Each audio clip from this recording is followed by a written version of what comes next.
Hello guys, welcome back to my channel and new blog. আশা করি তোমরা ভালো আছো আর আমিও ভালো আছি। তো আজ আমরা এসেছিলাম মামা বাড়িতে, তোমরা তো জানোই। আর মামা বাড়িতে আজ আমার মামার বিয়ে আছে। তো প্রথমে স্নান টান করে একদম মামার বাড়ির দিকে যাচ্ছিলাম। আর আর মাসি আর দিদার সাথে আমাদের দেখা হয়ে গিয়েছিল। মাসি জিজ্ঞাসা করেছিল তোরা খেয়ে নিয়েছিস কিনা। আমি বললাম হ্যাঁ, আমরা খেয়ে নিয়েছি। মুড়ি খেয়েছি না না। তারপর আমরা যেই কাজের জন্য যাচ্ছিলাম সেটা হলো এই ফুলগুলো আনতে। তো রাতের বেলা এই ফুলগুলো আমরা চুলে দিয়ে স্টাইল দেবো। যে যাই হোক, আমরা ফুলগুলো নিয়ে আবার ব্যাক হচ্ছিলাম, কারণ গায়ে হলুদের জন্য আবার আমাদের আসতে হবে। তো আমি গায়ে হলুদের জন্য একদম রেডি হয়ে আবার চলে যাচ্ছিলাম মামা বাড়িতে। তো মামা বাড়ি থেকে রিচুয়ালসগুলো মানতে হয়, তো যাচ্ছি এবার। এই হলো আমার মামাদের বাড়ি। তারপর আমি আমার মামা বাড়িতে চলে এলাম গায়ে হলুদের জন্য। তো দেখো, এখানে টুলি টুলি একদম সাজানো হয়ে গেছে।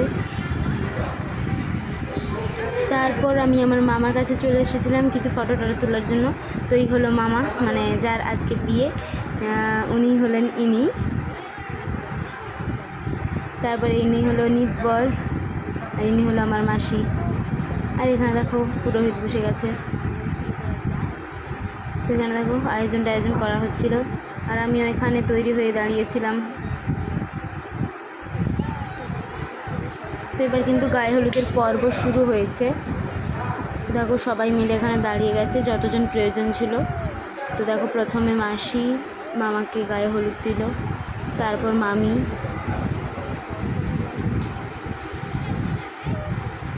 কিন্তু আমিও মামার গায়ে হলুদ দিতে গিয়েছিলাম।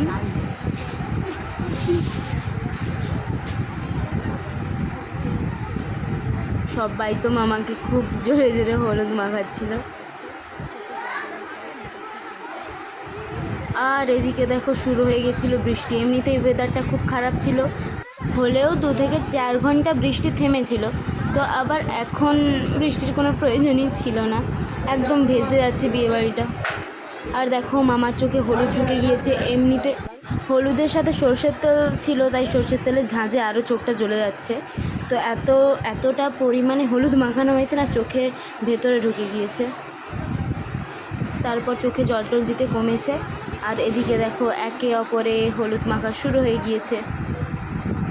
আর আমাকে তো মামি এমনভাবে মাখিয়েছে, মুখে হলুদই লাগেনি, তো হাতে হলুদের পরিমাণ কম ছিল। তারপর দেখো এবার মানে গঙ্গা স্নান করানোর জন্য এবং স্নান করার জন্য পুকুরের দিকে রওনা হচ্ছি আমরা।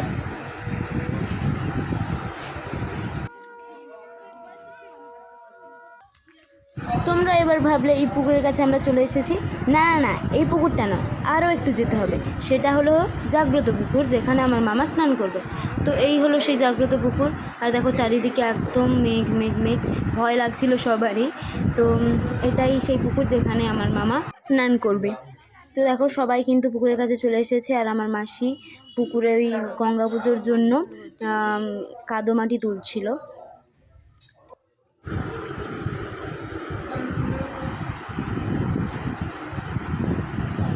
তো এখানে সব নিয়মকানুন হয়ে যাওয়ার পর আমরা এবার বাড়ির দিকে রওনা হচ্ছিলাম। তো দেখো এদের নিয়মকানুন কেমন, যে স্নান করার পর ঘোমটা দিয়ে মুখ ঢেকে নেওয়া। আর দেখো এটা একটা বড় গ্রাউন্ড, মানে এখানে খেলাধুলো করা হয়।